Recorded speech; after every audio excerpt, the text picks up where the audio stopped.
પૂજા કરતા સમયે મનમાં વાસના કે નકારાત્મક વિચાર આવે તો સારું કહેવાય કે ખરાબ કહેવાય, ચાલો જાણીએ। પૂજા એ એક એવો સમય છે જ્યારે આપણે આપણા હૃદય અને આત્માને શુદ્ધ કરવાનો પ્રયાસ કરીએ છીએ, પરંતુ ક્યારેક પૂજા કરતી વખતે આપણા મનમાં અચાનક આવી લાગણીઓ ઉદ્ભવે છે જે આપણી માનસિક સ્થિતિને અસર કરે છે।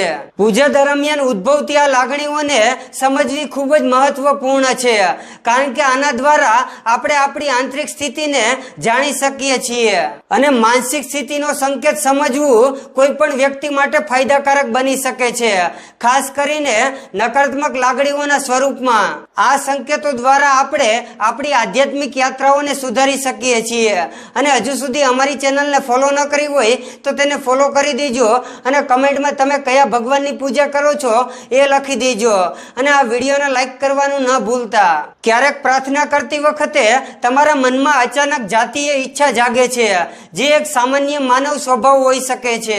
આ લાગણીઓ કોઈ પણ વ્યક્તિ માટે નકારાત્મક માનવામાં આવતી નથી, કારણ કે તે વિવાહિત જીવનમાં સ્વાભાવિક છે। જો કે પૂજા દરમિયાન આ લાગણીઓ એટલી વધી જાય છે કે તમે ખોટા હેતુ અને ખોટા વ્યક્તિ વિશે વિચારવાનું શરૂ કરો છો, તો તે ચેતવણી હોઈ શકે છે। જ્યારે પૂજા કરતી વખતે જાતીય ઈચ્છા ખૂબ જ વધી જાય છે ત્યારે તે એક સંકેત છે કે તમારું મન શુદ્ધ નથી અને તમારી માનસિક સ્થિતિ પણ ધ્યાન આપવાની જરૂર છે। અને જો તમારા મનમાં તમારા વૈવાહિક સંબંધોમાં વિશ્વાસ અને આદર ભરેલો હોય તો આવી લાગણીઓ પૂજામાં કોઈ અવરોધ નહીં કરે, પરંતુ જો આ લાગણીઓ કોઈ બાહ્ય આકર્ષણ અથવા તો અવ્યવસ્થિત વિચારોથી ઉદ્ભવે છે તો તે તમારા માનસિક સંતુલનના અભાવે દર્શાવે છે। પૂજા દરમિયાન મનની શુદ્ધતા અને એકાગ્રતા જાળવવી મહત્વપૂર્ણ છે, જેથી તમે સાચા હૃદયથી ભગવાન સાથે જોડાઈ શકો। અને જો પૂજા દરમિયાન તમારા મનમાં ગુસ્સો કે ઈર્ષા જેવી નકારાત્મક લાગણીઓ આવી રહી હોય તો આ એક ગંભીર સંકેત હોઈ શકે છે। જો તમે પૂજા દરમિયાન ભગવાનથી ગુસ્સે છો અથવા તો તેમની સામે કોઈ ફરિયાદ કરો છો તો તે તમારી ભક્તિનો અભાવ અને માનસિક અશાંતિ દર્શાવે છે।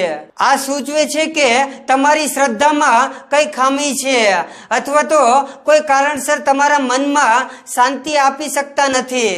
અને તે જ સમયે જો પૂજા દરમિયાન કોઈ બીજા વ્યક્તિ પ્રત્યે ગુસ્સો કે ઈર્ષા આવે તો તે વધુ ઊંડી બાબત છે। આનો અર્થ એ થાય છે કે તમે તમારી આંતરિક શાંતિ અને સંતુલન ગુમાવી રહ્યા છો અને તમારી ભાવના ભગવાનથી દૂર જઈ રહી છે। આવા સમયમાં તમારે તમારા મનમાંથી ગંદકી સાફ કરવી જોઈએ અને બીજા પ્રત્યે દયા રાખવી જોઈએ। અને આવા જ વિડીયો જોવા માટે અમારી ચેનલને ફોલો કરવાનું ન ભૂલતા અને આ વિડીયોને લાઈક કરી દેજો। જય માતાજી।